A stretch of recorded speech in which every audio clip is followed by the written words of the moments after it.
রায়, মৃত্যুদণ্ড, শেখ হাসিনার মৃত্যুদণ্ড, আসাদুজ্জামান খান কামালের মৃত্যুদণ্ড, আরেকজনের আরেকটু কম সাজা 5 বছরের আইজিপি। আপনি যদি একটু বলতেন। হ্যাঁ, আমাকে মৃত্যুদণ্ড দিয়েছে, আমি পরোয়া করি না। আমি বাংলাদেশে ইনশাল্লাহ আসবই, অবশ্যই আমি আসবো। আর তাদের মৃত্যুদণ্ড, তাদের ফাঁসি দড়ি কত শক্ত বা কত বুলেট আছে সেটা নিশ্চয়ই যাচাই করব। নিজের প্রতিষ্ঠিত আদালত মানে সেই আন্তর্জাতিক অপরাধ ট্রাইব্যুনাল এর রায়েই মৃত্যুদণ্ড পেয়েছেন সাবেক প্রধানমন্ত্রী শেখ হাসিনা। জুলাই গণ অভ্যুত্থানের সময় সংঘটিত মানবতা বিরোধী অপরাধের মামলায় পেয়েছেন সর্বোচ্চ সাজা। তবে এই মুহূর্তে ভারতে থাকার কারণে তাকে এর মুখোমুখি হতে হচ্ছে না। শেখ হাসিনাকে ফেরানোর ক্ষেত্রে অন্তর্বর্তীকালীন সরকার কি উদ্যোগ নিচ্ছে এবং এই মৃত্যুদণ্ড, এই রায়, এর রাজনৈতিক কনসিকুয়েন্স নিয়ে আমরা কথা বলার জন্য আজ আমাদের সঙ্গে পেয়েছি সাবেক প্রধানমন্ত্রী শেখ হাসিনা। আপনি আমাদের ধন্যবাদ এবং কৃতজ্ঞতা এবং শুভেচ্ছা জানবেন। আমাদের সাথে আরো থাকছে জামায়াত ইসলামের আমির ডক্টর শফিকুর রহমান। আপনি আমাদের ধন্যবাদ এবং কৃতজ্ঞতা এবং শুভেচ্ছা জানবেন। আপনার কাছে জানতে চাইবো যে আমরা দেখেছি যে রায়, মৃত্যুদণ্ড, শেখ হাসিনার মৃত্যুদণ্ড, আসাদুজ্জামান খান কামালের মৃত্যুদণ্ড, আরেকজনের আরেকটু কম সাজা 5 বছরের আইজিপি। আপনি যদি একটু বলতেন। হ্যাঁ, আমাকে মৃত্যুদণ্ড দিয়েছে, আমি পরোয়া করি না। আমি বাংলাদেশে ইনশাল্লাহ আসবই, অবশ্যই আমি আসবো। আর তাদের মৃত্যুদণ্ড, তাদের ফাঁসি দড়ি কত শক্ত বা কত বুলেট আছে সেটা নিশ্চয়ই যাচাই করব। ঘটনাচক্রে আমাকে দেশ ছেড়ে আসতে হয়েছে, সেটা আমি জানতাম না যে আমি দেশ ছেড়ে আসতে। আমি জানি আমি টুঙ্গিপাড়া যাচ্ছি। যাও, এটা হয়তো আল্লাহর ইচ্ছা ছিল কোনো না কোনোভাবে, যে এত কষ্ট যাদের জন্য করলাম তারাই চাইলো না যে আমি থাকি। তো কাদের জন্য করলাম? আমি জানি আমাকে মৃত্যুদণ্ড দেওয়া হয়েছে। আমাদের নেতাকর্মী অনেকের খুব মন খারাপ। আমি একটা কথা বলবো যে মন খারাপ করার কিছু নেই, রাজনীতিতে এরকম সময় আসে। আর ওরা কারা যে মৃত্যুদণ্ড দেয়? ওরা তো অবৈধভাবে ক্ষমতা দখলকারী। একটা কথা মনে রাখতে হবে, যেটা বাস্তব, সেটা হলো যারা অবৈধভাবে সন্ত্রাসী, জঙ্গি এবং খুনি এদেরকে সঙ্গে নিয়ে যারা ক্ষমতা দখল করে, অর্থাৎ সন্ত্রাসের উপর নির্ভরশীল হয়ে যারা ক্ষমতা দখল করে, এরা কিন্তু সবসময় নিজেরাই ভীত থাকে। কিন্তু তারা অন্যকে ভয় দিয়ে, মানে বলতে গেলে ভয়ের রাজত্ব কায়েম করে, একটা ভীত সন্ত্রস্ত অবস্থা সৃষ্টি করে তারা তাদের ক্ষমতাকে ধরে রাখার চেষ্টা করে। কারণ তারা মনে করে তাদের যেহেতু জনসমর্থন নাই, একটা চক্রান্তের মধ্য দিয়ে আসে, ষড়যন্ত্র করে আসে, অবৈধ অর্থ মিলিয়ে আসে, সে কারণেই এরা একটা ভীতিকর পরিস্থিতির সৃষ্টি করে। কারণ এদের মনের ভিতরে ভয় থাকে, দুর্বলতা থাকে, সেই জন্য বাইরে সেটা ওইভাবেই প্রকাশ করে যে তারা সকলের উপর একটা মানে ভয়ভীতি দিয়ে তারপর তারা ক্ষমতাকে মনে করে যে এটাই টিকে থাকার একমাত্র উপায়।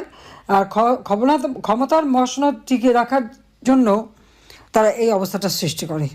এই ক্ষমতার মসনদ যেটা দখল করলো, ওটা ধরে রাখার জন্য কোনো জনগণের সমর্থন না, জনগণের ভালোবাসা না, জনগণের আস্থা না, বিশ্বাস না, একটা ভীতিকর পরিস্থিতি। আর এই ভয় ভীতিটা যতদিন পর্যন্ত সাগরে না কাটিয়ে উঠতে পারবে ততদিন এরকম মর্মে মরে থাকতে হবে। হ্যাঁ, আমাকে মৃত্যুদণ্ড দিয়েছে, আমি পরোয়া করি না। আমি বাংলাদেশে ইনশাল্লাহ আসবই, অবশ্যই আমি আসবো। আর তাদের মৃত্যুদণ্ড, তাদের ফাঁসি দড়ি কত শক্ত বা কত বুলেট আছে সেটা নিশ্চয়ই যাচাই করব।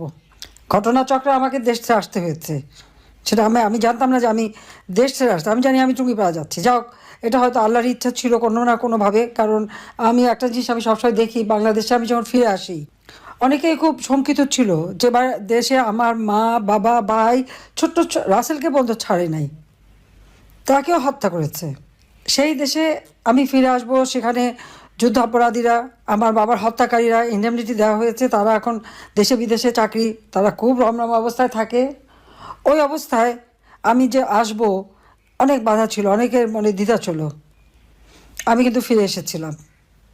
আর আসার পর থেকে কিন্তু একটা পর একটা সমস্যা আমার উপরে যাচ্ছে। আমি 81 সালে ফিরে আসলাম, 83 সালে বন্দী হলাম, এমনকি আমাকে ডিজিএফআইয়ের অফিসে নিয়ে গেল ইন্টারোগেশনের জন্য।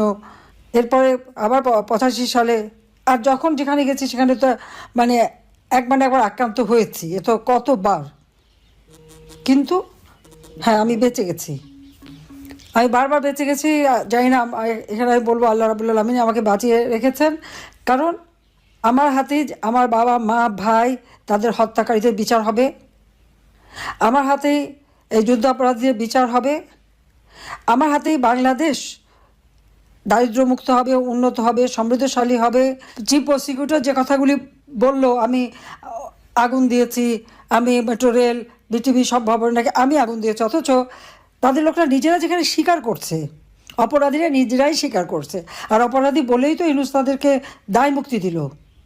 কিন্তু মামলা আমাদের আওয়ামী লীগের সকল নেতাকর্মীর বিরুদ্ধে, বলে দিল 1400 লোক হত্যা হয়েছে। তা আওয়ামী লীগের তো আমার মনে হয় প্রায় 8-10 হাজার লোক, আমরা তাদের কোনো খবরই জানি না, কত মানুষকে মেরে গুম করে ফেলেছে। 1 মাসের মধ্যে প্রায় 300-400 হত্যাকাণ্ড ঘটেছে। এই হত্যাকাণ্ড কারা ঘটাচ্ছে? এটা তো ইউনূসের পেটোয়া বাহিনী, তারাই তো এই হত্যাকাণ্ড ঘটাচ্ছে একের পর এক। আজকে ইন্টারন্যাশনাল ক্রিমিনাল কোর্ট 1973 সালে সেটা করা হয়েছিল যুদ্ধ অপরাধীদের বিচারের জন্য, বেআইনিভাবে সংশোধন করে করে সেখানে আমাদের বিচার হবে, আবার পার্টি হিসেবে বিচার হবে, কারণ দেশে প্রচলিত আইন তো আছে। তবে হ্যাঁ, একটা জিনিস ইউনূস ম্যাজিক দেখালো যে মাত্র 20 দিনের হিয়ারিংয়ের পরই দেখা গেল জজ সাহেব 450 পাতার জাজমেন্ট লিখে ফেলে দিল। চমৎকার দেখালো আর কি সব কিছুতেই। আজকে যা সকলের কাছে প্রশ্নবিদ্ধ, অর্থাৎ অবৈধ সরকারের সকল সিদ্ধান্তই অবৈধ। আমি সমস্ত আহত পরিবারকে চিকিৎসা দিয়ে, আহত যারা ছিল সকলকে চিকিৎসা আমি দিয়েছি, কিন্তু 5 তারিখে আমি আসার পর তারা কি পরবর্তীতে চিকিৎসা পেয়েছে? পায়নি। 34 জনের মতো সেই সময় শহীদ হয়েছিল, আমি তাদেরকে গণভবনে ডেকে নিয়ে আসে তাদের সান্ত্বনা দিয়েছি। আমি জুডিশিয়াল ইনকোয়ারি কমিশন গঠন করে দিয়েছি তদন্ত করবার জন্য। ইউনূস যদি হত্যাকাণ্ডগুলি না ঘটিয়ে থাকে তাহলে এই তদন্ত কেন বন্ধ করলো সে? জুডিশিয়াল ইনকোয়ারি কমিটিকে তদন্ত করতে দিল না। এমনকি ব্রিগেডিয়ার সাখাওয়াত সাহেব স্বরাষ্ট্র মন্ত্রণালয়ের দায়িত্বে যখন বললেন যে সিভিলিয়ানদের কাছে অস্ত্র চলে গেছে, 7.62 বুলেট কোথা থেকে আসলো, এটা আমাদের ভালোভাবে তদন্ত করে বের করতে হবে, এটা শুনেই ইউনূস ঘাবড়ে গেল, অমনি তাকে সরিয়ে দিল। তার কারণ কি? এই অবৈধ অস্ত্র ইউনূসেরই সাপ্লাই, সেই ব্যবহার করেছে, সেই হত্যা করেছে। এই হত্যার জন্য দায়ী ডক্টর মোহাম্মদ ইউনূস এবং তার ওই এখন যারা এনসিপি হয়েছে, সেই সাথে জামাত, বিএনপি, শিবির, তারা। আমি একটু জানতে চাইবো যে 32 নম্বর ধানমন্ডি 32 নম্বর যেটা বঙ্গবন্ধুর বাড়ি ছিল, সেটি ভাঙচুর এর আগে যখন হয়েছে সরকার সেটি ঠেকানোর কোনো রকম চেষ্টা দেয়নি। অনেক সরকারের শীর্ষ কর্মকর্তাকে জনরোষ বলেছিলেন। গতকাল ঠিক না, আমার জন্য গতকাল মানে আসলে 17 তারিখ, সেইটা রক্ষা করার ব্যাপারে এত সিরিয়াস এবার আমরা সরকারকে কেন দেখলাম? এতে কি সরকারের অবস্থানে পরিবর্তন হয়েছে নাকি না আসলে কোনটা? 32 নম্বর ভাঙতে চেয়েছে জনগণ, ভাঙতেই তো দেওয়া উচিত ছিল এর আগের বারের কথা স্মরণ করে আর কি। বাংলাদেশ একটা ক্রান্তি লগ্নের মধ্য দিয়ে চলছে। বাংলাদেশকে নিয়ে যেন একটা ধ্বংসের খেলা শুরু হয়েছে। বাংলাদেশের আজকে চরমভাবে ধ্বংস করে আজ একটা জঙ্গি সন্ত্রাসীদের দেশ হিসেবে পরিণত করা হয়েছে। এই ছোট বাড়িটা, যে বাড়িটা আমার মা অনেক কষ্ট করে প্রতিটি ইট নিজের হাতে গেড়ে তিনি এই বাড়িটা গড়ে তুলেছিলেন, ওই বাড়িতেই 15ই আগস্ট আমার বাবা জাতিপিতা বঙ্গবন্ধু শেখ মুজিবকে হত্যা করা হয়। আমার মা বেগম ফজিলাতুন্নেসা মুজিবকে হত্যা করে। আমার 3 ভাই, সকলে আমার ছোট। মুক্তিযোদ্ধা ক্যাপ্টেন শেখ কামাল, মুক্তিযোদ্ধা লেফটেন্যান্ট শেখ জামাল এবং ছোট রাসেল, যার বয়স ছিল মাত্র 10 বছর, তাদেরকে কেউ নির্মমভাবে হত্যা করে। কামাল জামালের নবপরিণীতা বধূ সুলতানা এবং রোজি জামালকে হত্যা করে। আমার একমাত্র চাচা শেখ আবু নাসের, তিনিও মুক্তিযোদ্ধা, পঙ্গু ছিলেন, ঘাতকের নির্মম বুলেটের আঘাতে তিনিও জীবন হারান। যে স্মৃতিটুকু নিয়ে 2 বোন বেঁচেছিলাম, আজকে সেই স্মৃতিটুকু ভেঙে ফেলা হচ্ছে। এর আগে আগুন দিয়ে পুড়িয়েছে, আজকে ভেঙে ফেলা হচ্ছে। হ্যাঁ, একটা দালান ভেঙে ফেলতে পারে, ইতিহাস মুছতে পারবে না।